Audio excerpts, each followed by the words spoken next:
Hello, it's John, and with my silly hat, and also with Patch here. Patch went on a bit of an adventure yesterday.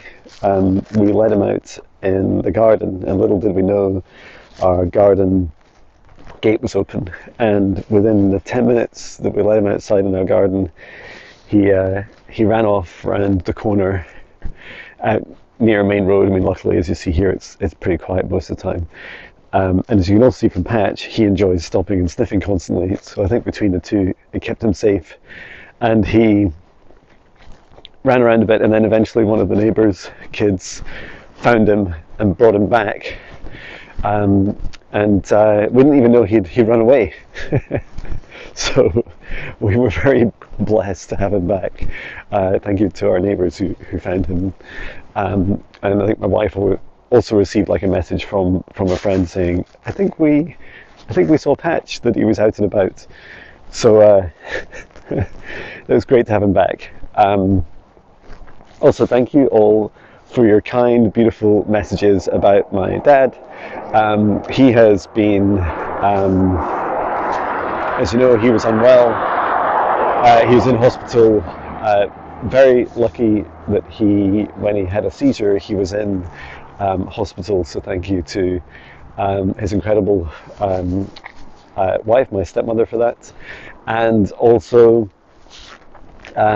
he is stabilized. He's in a ward just now, and in the city hospital, and he's currently going through tests lightly as we speak, as I record this video. So hoping to find out a bit more. And I've been busy, as you know, rescheduling different sessions to make space for visits.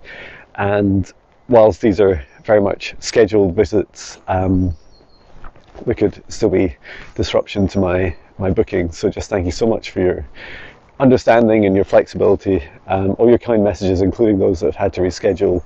Just really appreciate your kind love and support, and the personal messages you've been sending as well as all the public messages.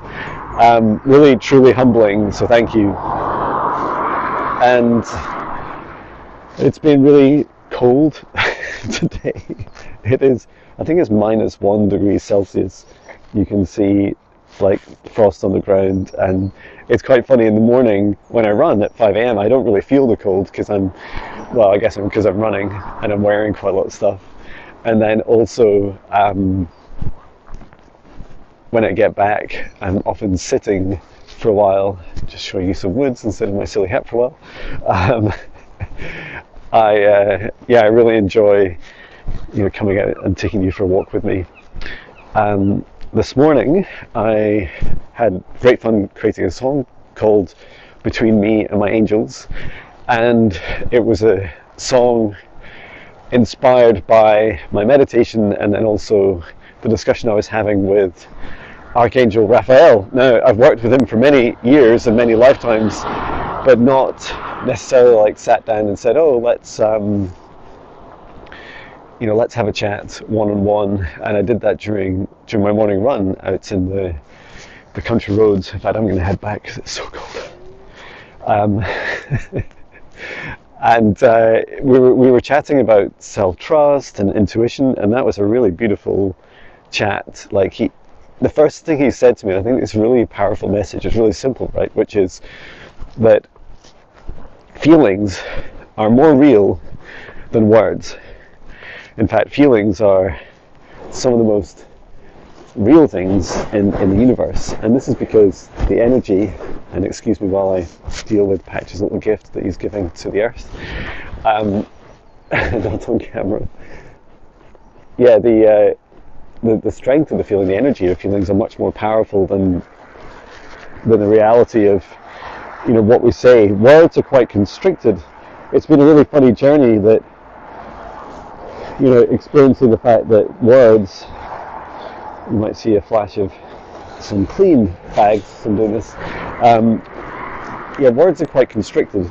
I mean, I only speak English, and I guess you could count some light languages. But yeah, for words, there's only so many things you can say. And this also explains why in client sessions I spend so much time with clients talking about, oh wow, this is so cool, talking about like big stories and journeys together, when ideally they would just be like one word.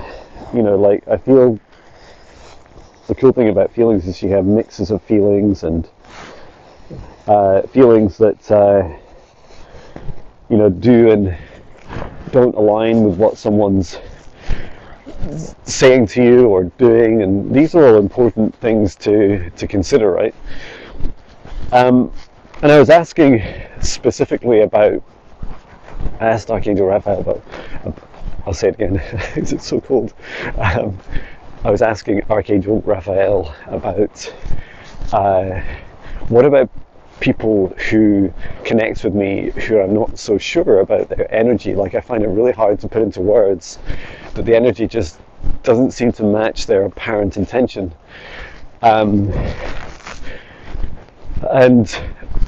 he said just to really focus on the feeling, like it's the feeling that should come first. And you don't need to explain your feelings to others. You know, you don't need to explain them to someone else. You don't need to say to someone, "Hey, I feel this about you," or "I have this range of feelings about you." And by explain, I mean maybe a better word is like justify.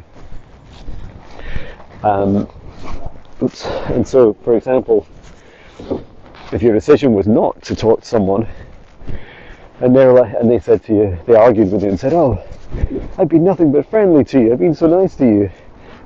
It doesn't matter, right? Like you get to choose still how you feel about someone, despite their logical argument about whether it's to Mr. Magic Loth. I was trying to get on and hold Patch in the lead and not drop my phone while I do this.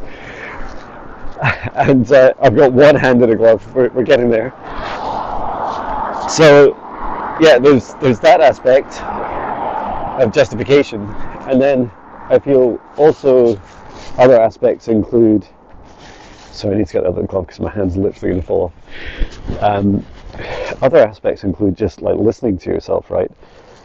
And I'm also aware of this kind of an endorsement aspect. So, for example, if you, how to describe it, when one of us says, "Come on, Patch," he was shaking earlier. When one of us says, "Oh, you know, such a person, you know, such and such a person," as we'd say here, is really nice, you almost feel compelled to share that emotion, right? And you're like, "Oh, I should feel that too." And then when you don't feel like that, when it doesn't feel aligned, you feel like saying, "Oh," to yourself, "but my friends or other people I respect say this person's really nice," and so you start to doubt yourself and to push those feelings down.